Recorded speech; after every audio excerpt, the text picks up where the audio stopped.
fans out there, thanks so much for tuning into this episode of Coda Country Chats. I hope that you're staying bundled up because right now this episode is being shot in January and one of the coldest days of the year so far.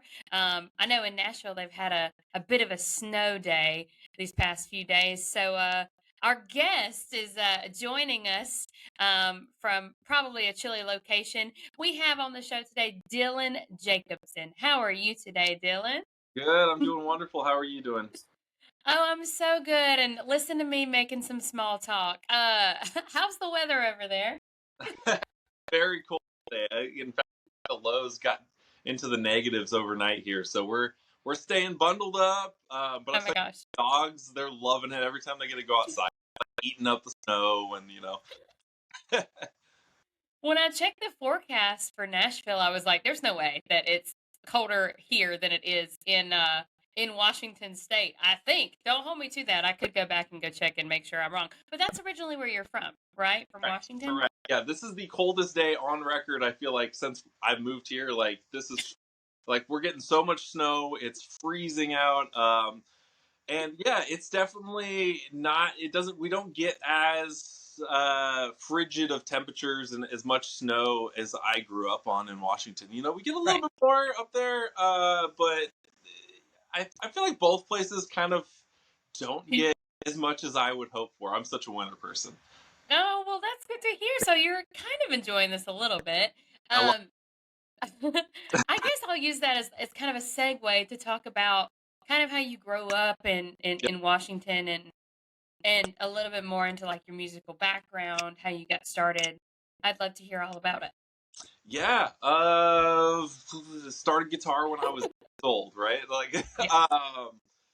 it was kind of one of those things that started as a hobby for me. Picked it up to learn with my dad, and just kind of took off from there. Fell in love with music. Was in bands, all through middle school, all through high school. Just writing original songs, tracking them in my little music room that I had at my house. And I never saw myself doing anything else. So I graduated high school, hit the road at 18, and just never stopped touring. And I'm 30 now, so it just going. I've been putting out records since I graduated. Um, but the first one that you see online is from 2014, I believe, is when my EP came out, and then we've just Wow.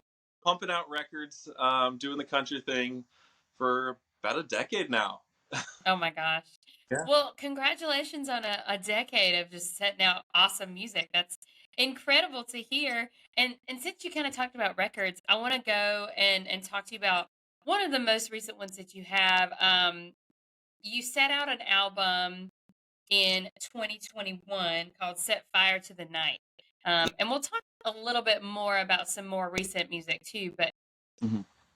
that's one of the more recent albums that I'm familiar with. So tell me a little bit, um, take me through kind of the track list and let's talk about some of your favorites on Yeah. the album there.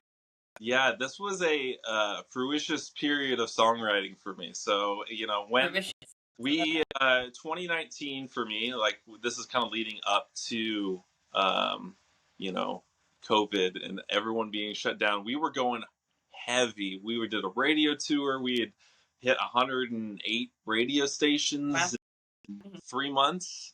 And so we were, yeah, it was like 100 hotels, and then we just like bam, bam, bam, bam. Very fast paced 2019. Like we toured all over the place, and COVID hit, and we were just at home. So it Yeah. was complete, like, Stuck. Yeah. from 100% to like zero. So I spent a Yeah. lot of time, as most people did, songwriting. Mhm. So during 2020, I wrote so many songs, so many songs, and a lot of them stemmed from a place of trying to find the silver lining in our situation and trying to find the positive from being stuck at home all the time. And so Yeah. you see that theme um, interweaving itself through Set Fire to the Night a lot, as you do in the title. So, like, we were in this place of night, you could say, and Yeah. it was about lighting up that night and brightening up our lives a little bit. And so, right from the get go, one of the first tracks on the album, One of the first singles that were released was called "Beautiful," and that one was about seeing the positives and seeing the little things that we take for granted on a daily basis. Like for me, going into the pandemic was so fast paced, and you kind of overlook a lot of those little things. And so when things really slow down, you learn to appreciate those little things that you let slip by in life. Waking up and getting to play with the dogs, and just cuddle on the couch, and it's little things like that that you really take for granted when you're constantly leaving and going on the road. Yeah. So there's that song. Fast forward to our latest single. Get back. This is the Get Back, and this is Yeah. this is I believe the fifth single that we put out on the record. Nice. Let's see. Don't get Beautiful, Don't You Think, 6, I Feel Good, and Get Back. So 5. Cool. Uh, Nice. yeah, and so we were pumping them out.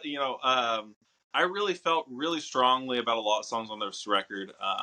6 was another one, but Get Back for me. Both of these songs kind of stem back to my childhood, and being so encapsulated and so in love with just music as a whole. And Get Back for me stemmed from a place of waking up in the morning. I remember middle school me going out to the school bus. I'd have my CD player in my hand.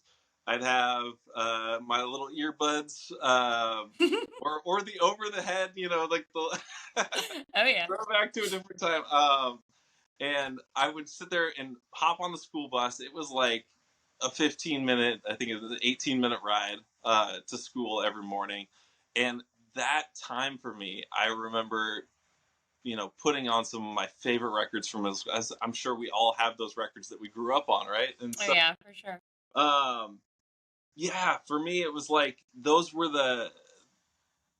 I felt so inspired as a little kid listening to to music, and it made me want to do it for a living. And so um COVID for me was like about getting back to a lot of that music that I grew up on. I have a huge physical media collection, and so um vinyl records, put them on, or CDs, put them on.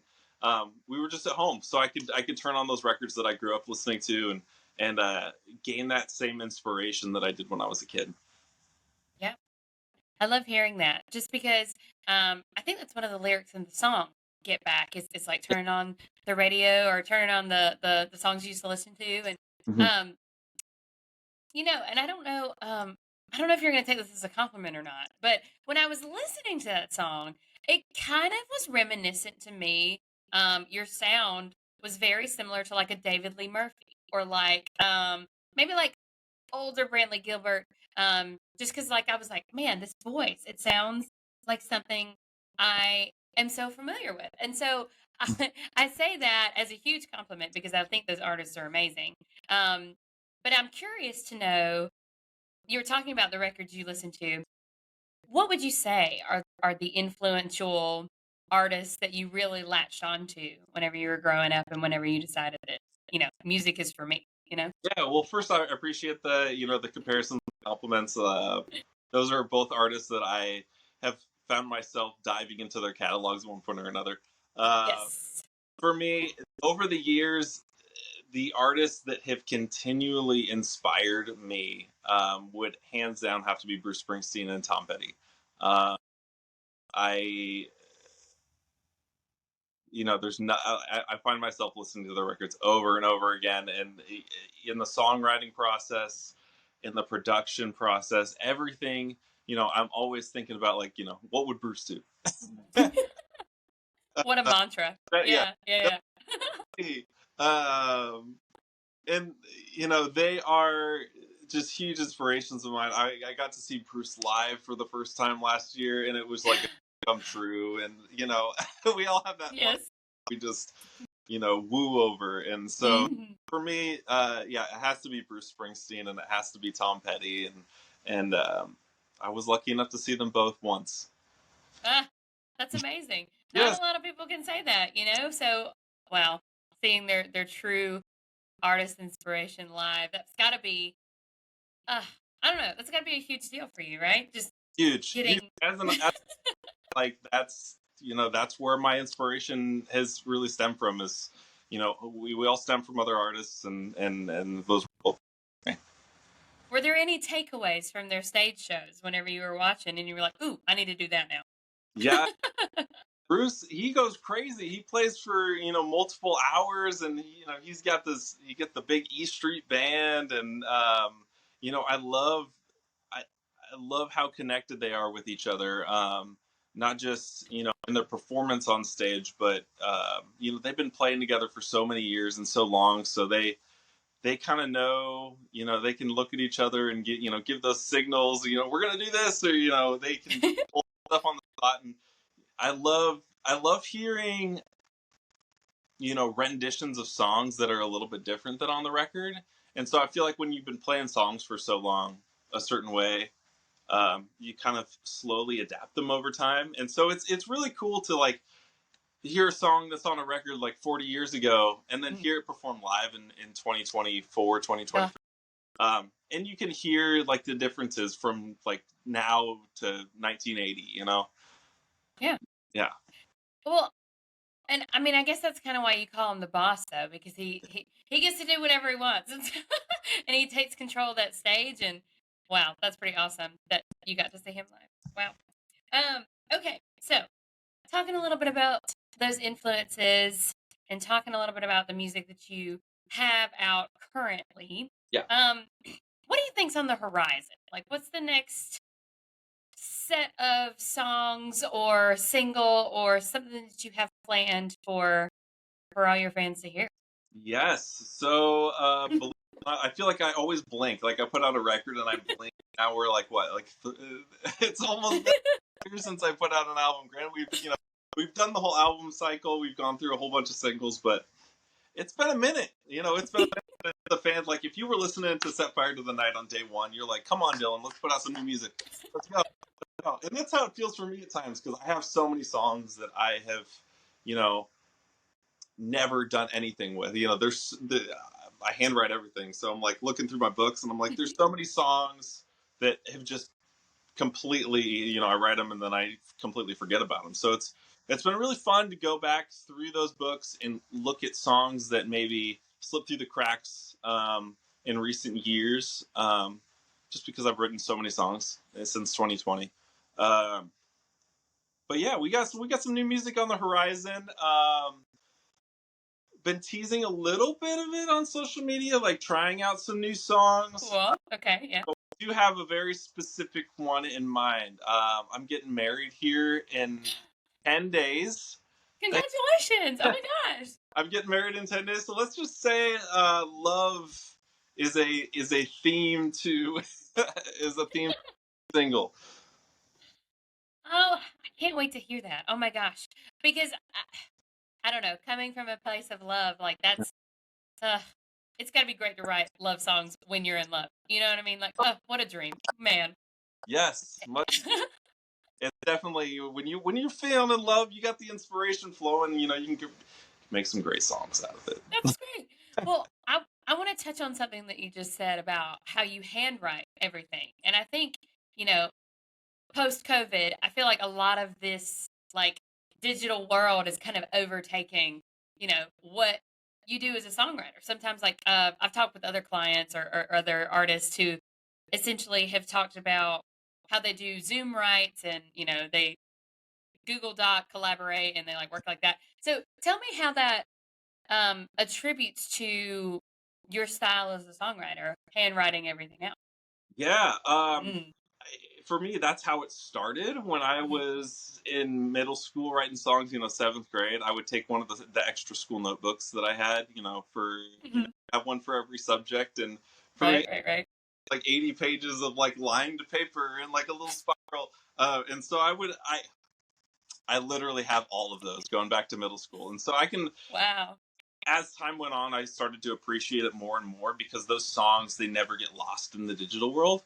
I can walk into the other room. I have a big chest full of books, of song books that I Mm. can stem back to 2005 when I wrote a song about this girl who came to school wearing zebra pants. Like, like go all the way back to that time period. And so for me, that is so special because I have every song that I've ever written. And Wow. so um, one of the things that I have added to that in recent years that I didn't do in the beginning was I write the title and I write the date next to it. So I always know the exact date that I wrote the song because that slipped through the cracks in recent years or Hmm. in those first couple years. And so yeah, it's just kind of it's slowly adapted into a big part of who I am. I'm also a huge collector of physical media, like I said earlier, Yeah, and yeah, yeah. uh, you know having that tangible thing that you can hold in your hand has always been something that's really special to me. That's such a special. I know you just said the word special. Sorry, but that's that's kind of where I was going with that too. I feel like that's a very meaningful portion of your craft that you can kind of even like pass down whenever you know have someone else or a fan or I don't know. I just think that's just a very genuine artifact almost that you can hold on to forever and ever and show them off one day and be like, this is what I wrote when I was a middle schooler about zebra pin pants, like who you know what I mean? Yeah, and you can That's see those little imperfections. I'll write a line and I'll be like, no, that wasn't it, and I'll scribble it out. And Mhm. a little bit like I can go back to a song I wrote like 7 years ago, and maybe it's a song that maybe it's Get Back, and when I wrote that one, and you can see the lines that were lines that once were that never made it through, and it's fun little things like the that. lines that once were. I love that. No, I absolutely love that. Again, it adds to that authenticity of like the evolution of the song. Wow. That's pretty cool. All right. So we talked a little bit about your songwriting and the music that you have out and music that you have coming out soon. Yep. Tell me, I now that I know that you're influenced by Tom Petty and Bruce Springsteen, both incredible performers, right? Yeah. Tell me a little bit about if I was to come and see your stage show, Yeah. what would I be in store for? Fill me in. Let me know. Yes. So, whew, what would be in store for you? Well, I always like to have a good time.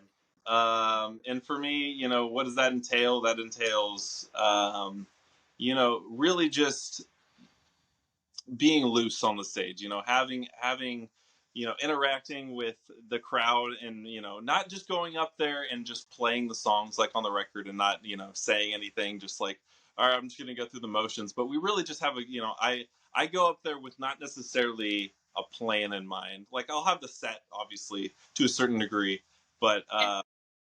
we just have fun with each other. We have a good time and we see where the night leads us. And I think that makes for a really memorable experience, not only for the fans, but for myself, because it makes every single show unique. Um, Yeah. and you see artists like Bruce and Tom, uh, especially Bruce with his extremely long shows. They'll be changing from night to night. Every single show, he'll release them later on down the road, and every single show has its own set list, and it makes those nights one of a kind, and that's what I'm all about. So I love asking these questions about the most memorable show or a favorite show. Do you have one? Do you have like a show that stands out in your mind as one of those is like, this has been the most incredible experience? Yeah, it's really hard to pinpoint over a you know I'm almost 15 years of playing shows. Yeah. I was Making gonna say you've got old. like Uh, a long set to choose from. So yeah, because I started playing shows like around Seattle when it was like 2009. cool. So yeah, that would be 15 years. Um, some highlights, I would say, being from Washington State, being able to play at the Gorge. I don't know if you're familiar with that venue. It's like the Washington State Red Rocks. Uh, Cool. Oh my gosh. yeah. So there's a huge country music festival up there called Watershed. Yeah. And Okay. Yeah. yeah, being able to play that in 2015 was a big highlight for me. Especially, 2015, I was newer to um, the country scene. 2014 was when I put out my first release. So Yeah. That was a huge moment for me, and that's where I saw Tom Petty for the first time. Was at the Gorge. So, and then going back further, like that's where I grew up. Going and seeing like Warped Tour and stuff growing up. So, Ah. uh, you know, that was such a huge venue for me to not only go back and experience at such a large festival, but to be playing it as well. Some other highlights that pop into my head would be we've through music been able to not only tour the U.S., but it's brought us all over the world, which is something that's been really Yeah. special to me. So we got to travel a couple years ago to the UK to play some shows, and then also Nice. to Australia to play some shows. Oh, And so that has been absolutely incredible. Like, never in a million years would I think, as a kid, that music would lead me uh, to different cultures and thousands of miles away just to play my songs. So that's been pretty. it's funny that you mentioned different cultures because I've never been to Australia. I've got some Aussie friends that are pretty great. I have been to the UK though. So where did you travel around and play in the UK? Yeah, in the UK, we went at a festival in ooh, dude, it was right outside of Manchester. So we went over there and played that, and then we turned the whole thing into this leg of club shows that we played Yeah. into Scotland, and we went. So we were in Glasgow. I'm like Hmm. living the tour in my mind. Everywhere we went, and we went to London, and we went to where else did we go? It's coming back to me. It's been a minute.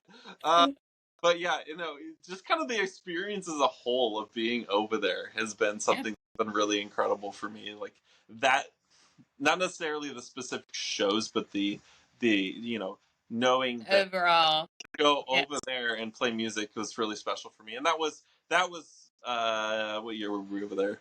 2018. So it's 2018. been a minute. Fun. Yeah. I visited I remember. I lived in London for about a month, I would say, in like 2016. Oh, And wow. so, yeah, but you know, okay, I didn't experience any like country music shows while I was there. Yeah. But I did go like I went to a jazz show. And Okay. like I don't know if you know like much about jazz culture, but like I feel like in a club setting, like you're there listening, but you're also enjoying your company and like can talk and that kind of thing. But at this I don't know if this is customary with like other performances. So this is why I'm telling this long story to like ask you this question. Um, but it was like we were shunned essentially because we were talking while the musicians were performing. Yeah. Even like enjoying the music and like clapping along and kind of singing along, even though it's hard to sing with jazz stuff. But Yeah. either way, that was like a bad thing, and like we got I don't know harassed, I would say, because we were being noisy. Yeah. How was your experience with the audience?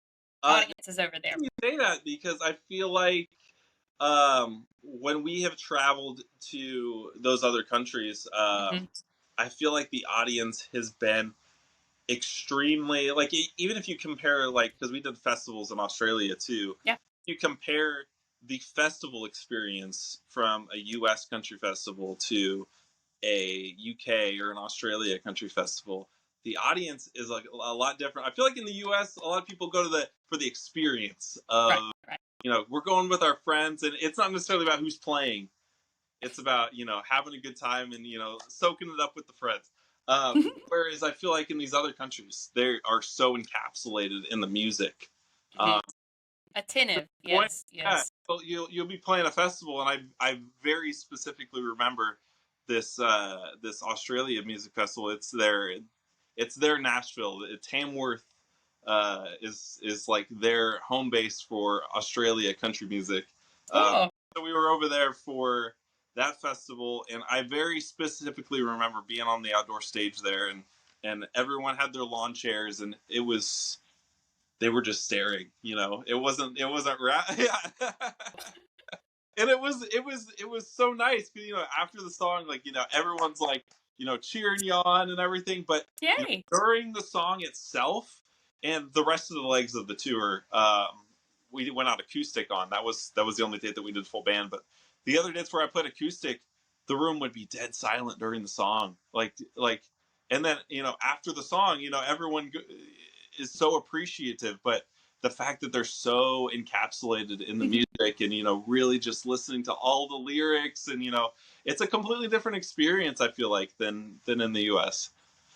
I was gonna say, I feel like just having that all eyes on you moment has got to be encouraging and yet a little like alarming because I'm sure in the U.S. setting, like I don't know, I'm thinking about like Broadway, Nashville, and everybody's like I don't know, talking and yelling, and no one can hear what anybody's singing unless we're singing along, you know. But Yeah. yeah, so cool to think about that. Sorry for that little tangent that I just like No, ran yeah, off on. great.